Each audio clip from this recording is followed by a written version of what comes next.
We're not out of the woods yet. Community testing is revealing the coronavirus is still out there.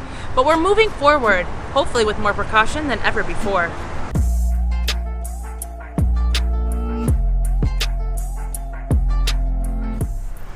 Today, I'm Adriana Cotero, and this is TrendSpotting.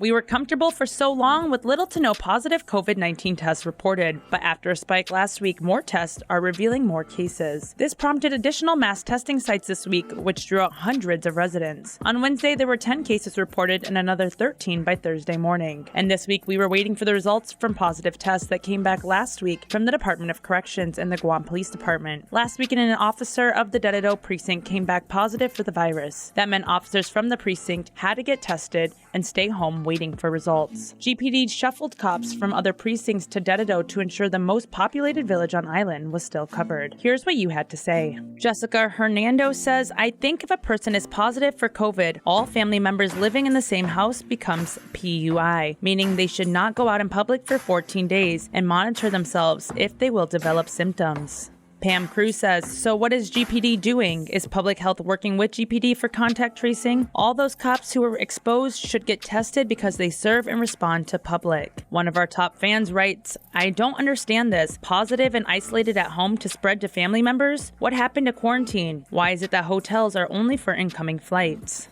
Thanks to COVID, education on island came to a screeching halt. And now that a new school year is around the corner, possibly August 11th, the Department of Education got its options for families approved by the school board. The basic framework is to offer 3 curriculum models for parents to choose from. One option is 100% online learning at home. Another is home learning with hard copy instructions. And the last option is a traditional face-to-face in-class learning blended with at-home learning, with students placed in alphabetical cohorts following an A, B, C, and repeat schedule Monday through Thursday. As for Fridays, this day will be open for parent-teacher conference time. This got you talking.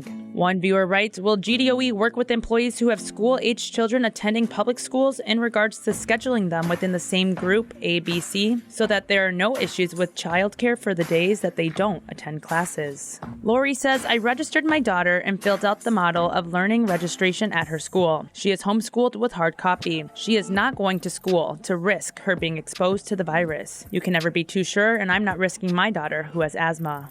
Another viewer writes, I don't think it's safe to open up the school just yet. Is it worth risking the children's getting sick? Can you guarantee their safety? COVID has injured our main economic engine, leaving hundreds out of work in the tourism industry. While we're waiting to welcome back visitors, the Subaki Tower opened its doors to island residents. The newest Tuman Hotel touts itself as being an ambassador of Guam's culture and hospitality. They're bringing it with the Gadao Lounge and the Fanhuli Bar, an even children's area that offers Chamorro dances and storytelling. And you're in luck because the resort is offering special opening packages until the end of July. Head to the Subaki Tower website to check it out. Let's close this off with one more COVID-19 related story. After 25 years in federal prison, Hanafrey Chargaloff is a free man. District Court Chief Judge Francis Tidinko Gatewood granted him compassionate relief after he contracted COVID-19 in his California prison cell. Chargaloff was sentenced to 44 years in prison on drug charges. As a reformed man, he and others have campaigned to get him released sooner. A pre-existing health condition plus the virus helped spur his release. Tidinko Gatewood also praised Chargaloff for helping raise his children despite his many years of incarceration. One of our top fans, Victoria, says, so great to know you're finally with your family. Good luck and continue to live a peaceful life now.